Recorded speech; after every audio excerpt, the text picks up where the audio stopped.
Assalamualaikum warahmatullahi wabarakatuh. Halo semuanya, perkenalkan nama aku Fatia Mansur dari kelas 11 PS4 dan di sini aku akan menjawab beberapa pertanyaan mengenai Liga Bangsa-Bangsa, Perserikatan Bangsa-Bangsa, dan tentang Perang Dunia I juga Perang Dunia II. Sebelumnya kita harus mengetahui apa itu LBB. LBB atau Liga Bangsa-Bangsa merupakan organisasi yang dimana organisasi ini didirikan pasca Perang Dunia Pertama. Organisasi ini memiliki tujuan yakni untuk menjaga keamanan dan perdamaian dunia. Nah, adapun faktor-faktor LBB mengalami kegagalan dalam melaksanakan tujuannya adalah yang pertama, LBB tidak memiliki wibawa dan wewenang penuh dalam menyelesaikan persengketaan-persengketaan internasional. Yang kedua adalah LBB tidak memiliki kemampuan untuk merangkul negara-negara besar untuk masuk ke dalam organisasi ini. Yang ketiga adalah LBB tidak memiliki peraturan yang mengikat dan juga keanggotaannya bersifat sukarela. Dan yang keempat adalah LBB tidak dapat memberikan sanksi-sanksi tegas terhadap negara-negara yang melanggar keputusannya. Yang terakhir adalah masih kentalnya sifat superioritas dan juga inferioritas di antara negara-negara yang termasuk ke dalam LBB. Jadi masih ada negara yang merasa paling berkuasa sehingga tidak adanya kesetaraan di antara anggota-anggota yang masuk ke dalam organisasi ini. Nah, dari kegagalan LBB ini dapat dibuktikan dengan meletusnya Perang Dunia Kedua setelah 19 tahun berdirinya organisasi.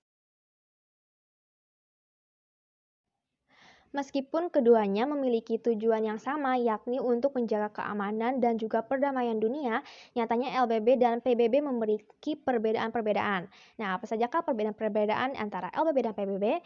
Yang pertama adalah berdasarkan berdirinya. LBB berdiri pada pasca Perang Dunia Pertama, sedangkan PBB berdiri pada pasca Perang Dunia Kedua. Yang selanjutnya adalah anggota. Nah, anggota dari LBB ini terbatas di Eropa saja, hanya negara-negara Eropa. Namun anggota pada organisasi PBB ini mencakup seluruh dunia, sehingga begitu besar ya. Yang ketiga adalah struktur organisasinya. Nah, LBB sendiri tidak memiliki struktur organisasi yang lengkap, sedangkan PBB ini tentu saja memiliki struktur organisasi yang lengkap. Yang selanjutnya adalah sumber dana. Sumber dana daripada LBB ini masih terbatas, sedangkan pada organisasi PBB dana yang ada itu tidak terbatas karena anggotanya juga berada di seluruh dunia. Yang selanjutnya adalah pasukan. Nah, LBB ini tidak memiliki pasukan khusus, sedangkan PBB memiliki pasukan khusus. Dan yang terakhir adalah dukungan dari negara-negara besar. Seperti yang telah dikatakan tadi, faktor kegagalan LBB adalah LBB tidak berhasil merangkul negara-negara besar untuk masuk ke dalam organisasi ini. Jadi tidak ada dukungan dari negara besar, sedangkan PBB ini mendapatkan dukungan dari negara-negara besar karena PBB saja cakupannya sudah kepada seluruh dunia. Jadi apa saja masalah-masalah yang pernah diselesaikan oleh LBB?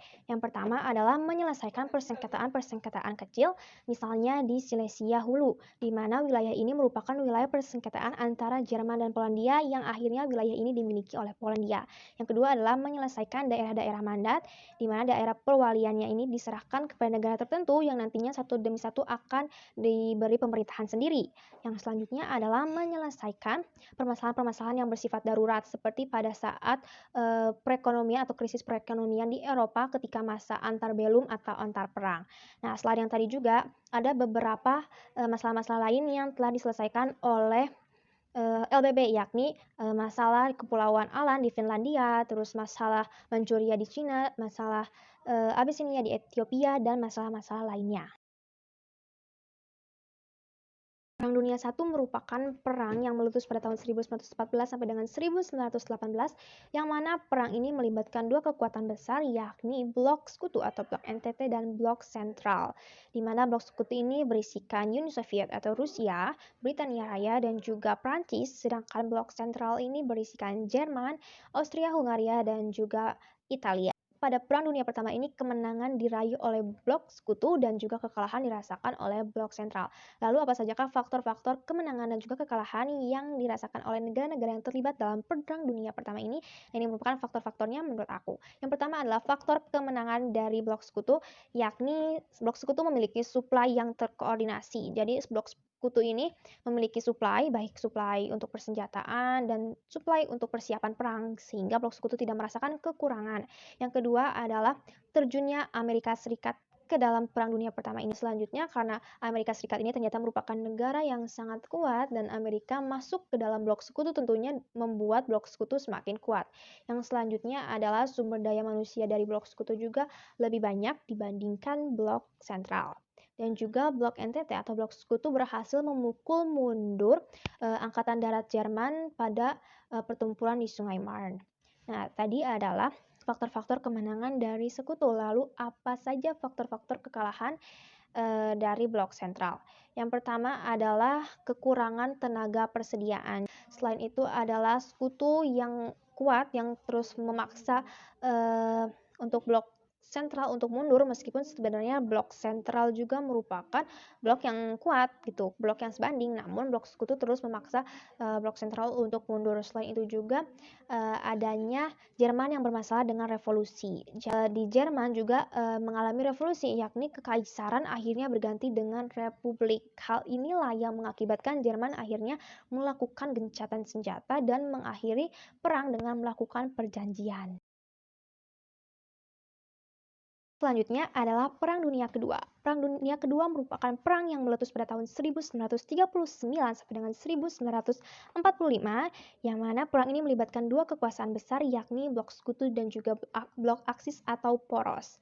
Di mana blok sekutu diisi oleh Uni Soviet atau Rusia, Amerika Serikat, selain itu ada Prancis dan juga Britania Raya, sedangkan Aksis atau poros diisi oleh Jerman, Italia, dan juga Jepang. Nah, lagi-lagi kemenangan pada Perang Dunia Kedua ini diraih oleh blok sekutu, sedangkan kekalahan dirasakan oleh blok Aksis atau poros.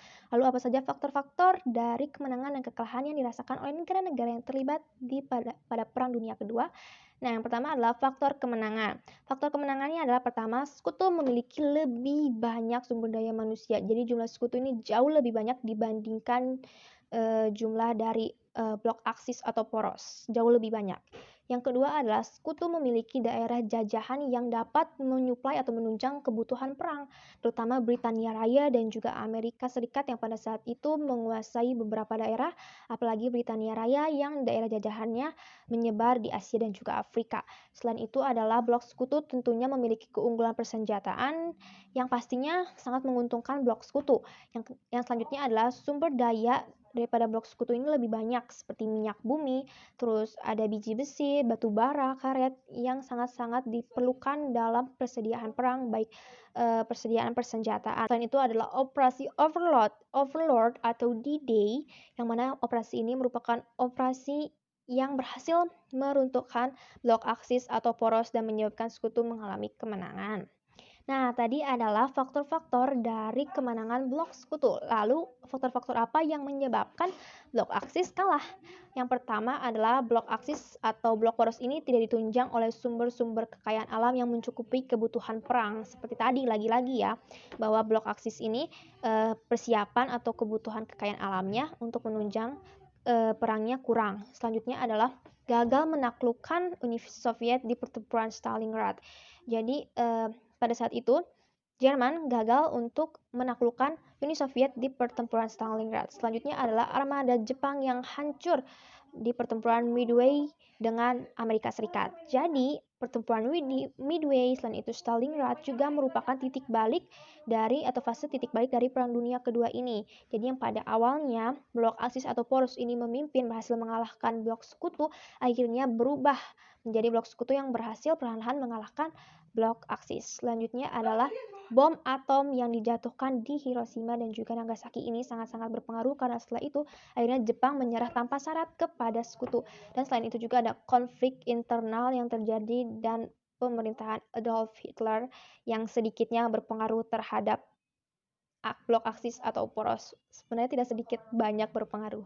Nah, tadi adalah faktor-faktor kemenangan dan juga kekalahan yang dirasakan oleh negara-negara yang terlibat pada Perang Dunia Kedua, menurut aku tentunya. Nah, tadi adalah video-video atau jawaban-jawaban yang sudah aku berikan mengenai seputar LBB, PBB, Perang Dunia Pertama dan Perang Dunia Kedua. Terima kasih sudah menonton video ini. Assalamualaikum warahmatullahi wabarakatuh.